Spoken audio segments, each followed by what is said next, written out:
Pernah kebayang nggak sih kalau iman itu bukan sekedar daftar aturan, tapi lebih mirip sebuah bangunan yang kokoh? Nah, itulah metafora arsitektur yang keren banget yang bakal kita bedah bareng-bareng. Jadi kita nggak akan cuma ngelihat daftar, tapi gimana kelima pilar Islam ini saling menopang satu sama lain untuk membangun sebuah kehidupan yang utuh. Oke, yuk kita mulai. Semuanya itu berawal dari sini. Hadis yang sangat terkenal ini ngasih kita ide utamanya. Islam itu ibarat sebuah bangunan, dan ini bukan cuma kiasan yang indah loh. Ini adalah cara yang mendalam banget buat memahami gimana setiap bagian dari keyakinan kita itu saling nyambung dan saling menguatkan. Dan ya, sama seperti bangunan hebat manapun, semuanya harus dimulai dari pondasi yang paling kuat. Dalam bangunan Islam, pondasi ini adalah kesaksian iman, atau yang kita kenal sebagai syahadat. Inilah dasar dari segalanya. Jadi apa sih syahadat itu sebenarnya? Ini adalah pernyataan inti, bisa dibilang gerbang masuk ke dalam Islam.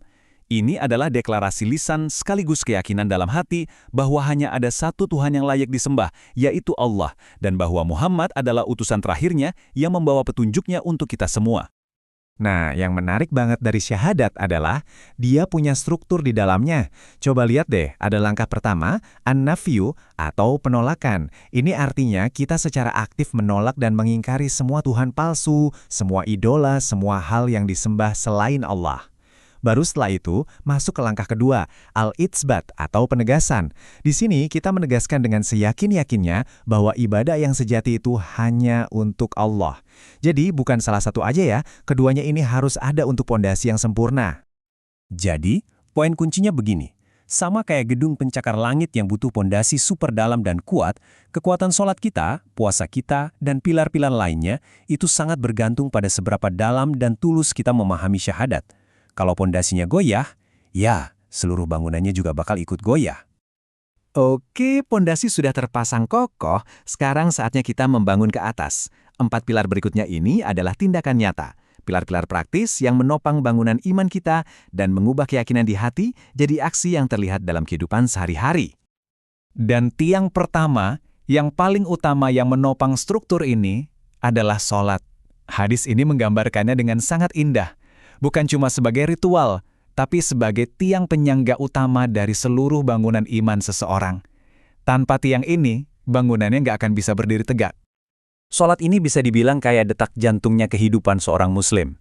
Sebuah koneksi langsung ke Tuhan yang kita perbaharui 5 kali setiap hari. Biar struktur iman kita tetap kuat, pentingnya itu luar biasa. Sampai-sampai ini adalah hal pertama yang akan dihitung di hari kiamat nanti. Bahkan, sholat inilah yang jadi garis pemisah yang jelas antara keimanan dan kekafiran.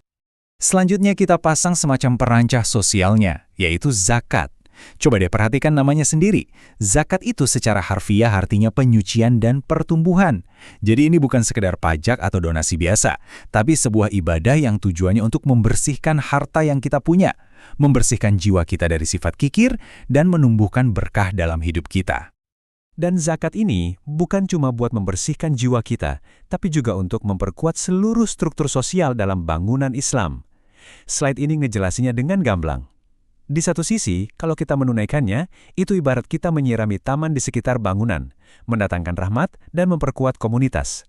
Tapi di sisi lain, kalau kita mengabaikannya, itu bisa merusak pondasi sosial dengan adanya peringatan yang sangat keras, baik di akhirat nanti maupun dampaknya di dunia ini.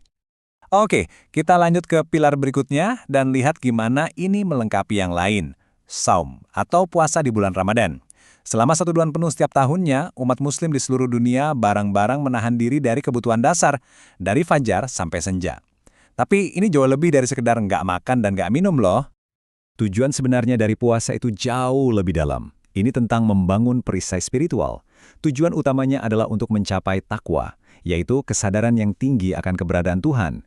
Ini adalah momen untuk melatih disiplin diri, memohon ampunan, di mana pintu-pintu sorga dibuka, dan yang gak kalah penting, untuk merasakan sedikit dari apa yang dirasakan oleh mereka yang kekurangan, sehingga menumbuhkan empati dan rasa syukur. Dan pilar yang terakhir bisa dibilang puncaknya perjalanan ibadah adalah haji. Ini adalah ziarah ke tempat paling suci dalam Islam, yaitu Ka'bah di kota Mekah. Ini adalah pertemuan global umat Islam dari seluruh penjuru dunia, semuanya berkumpul untuk satu tujuan yang sama, yaitu menyempurnakan bangunan iman mereka. Nah, ini yang bikin haji jadi unik.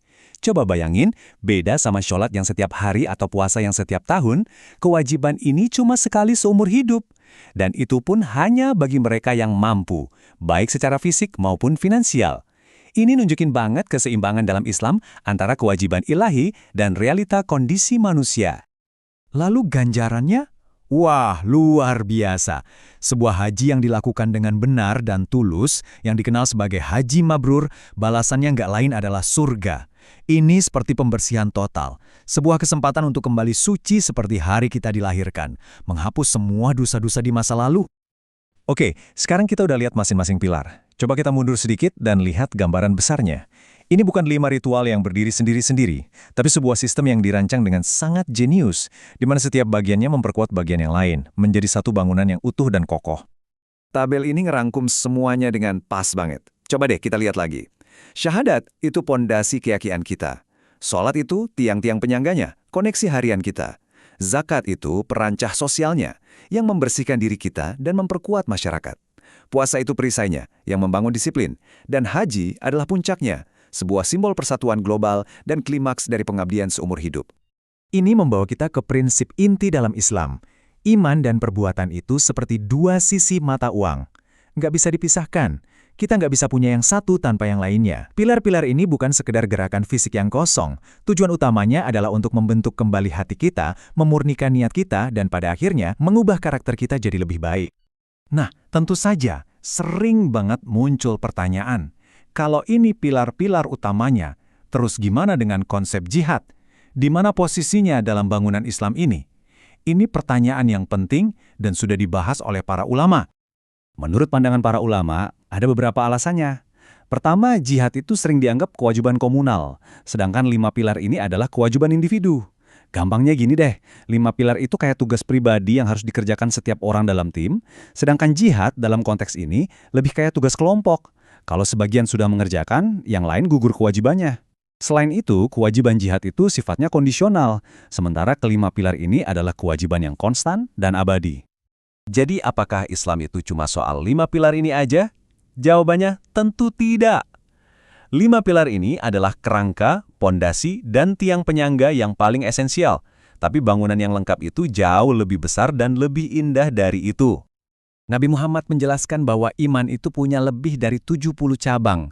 Jadi coba bayangkan 5 pilar ini sebagai struktur utamanya, kerangka yang nggak bisa ditawar-tawar. Tanpa mereka, bangunannya runtuh. Tapi masih ada puluhan ruangan, jendela, dan dekorasi lain yang harus kita bangun untuk melengkapinya. Lalu, apa aja cabang-cabang lain ini? Yaitu tindakan-tindakan yang melengkapi dan memperindah bangunan iman kita. Hal-hal seperti jujur dalam berdagang, baik sama tetangga, menjaga sopan santun, bahkan tindakan sesederhana menyingkirkan paku dari jalan. Nah, ini bedanya. Kalau salah satu dari 5 pilar utama hilang, bangunannya runtuh. Tapi kalau salah satu cabang ini hilang, misalnya seseorang berbohong, bangunannya mungkin jadi kurang indah atau kurang sempurna, tapi kerangkanya masih tetap berdiri. Dan ini meninggalkan kita dengan sebuah pertanyaan untuk direnungkan bersama. Kalau kita sudah paham pondasi dan tiang-tiang utamanya, gimana caranya kita secara sadar membangun sisa dari struktur tersebut? Gimana kita menggunakan setiap tindakan kebaikan, kejujuran, dan pelayanan untuk melengkapi dan memperindah bangunan iman dalam kehidupan kita masing-masing?